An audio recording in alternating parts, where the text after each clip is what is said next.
पिताजी का नाम स्वर्गीय जासर सिंह, पिता बसवैया नागेश्वरी का था।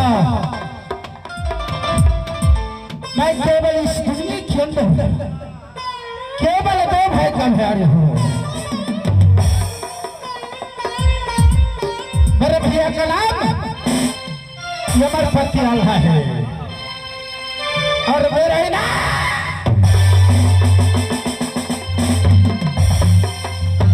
भैया जब ही नाम सुनै छै भूतल को कितना धरिया मास्टर जी चुपे मगर के नहीं जाने भैया।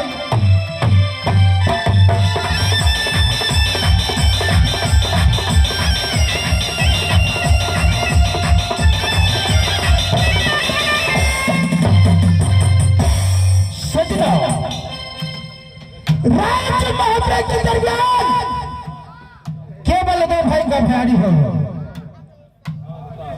न जाने एक दिन का बात है,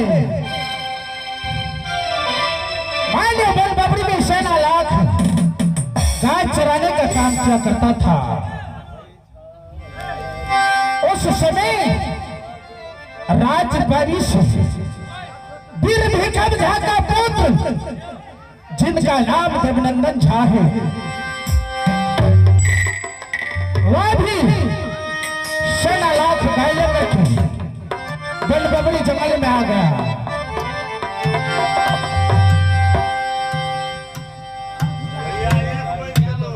ये बाबू बात में बत्तियों पर ही खेली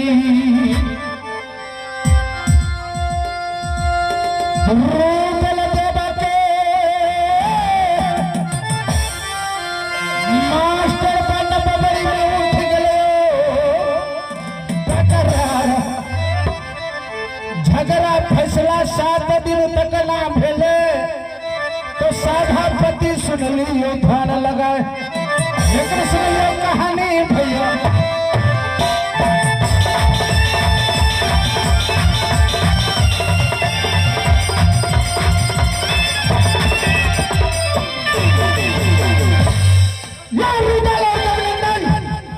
सात दिन 7 रात तक बलबबड़ी जंगल में मलयोग चलता रहा, लेकिन ना तो रुदल का हार ना तो देवनंदन का।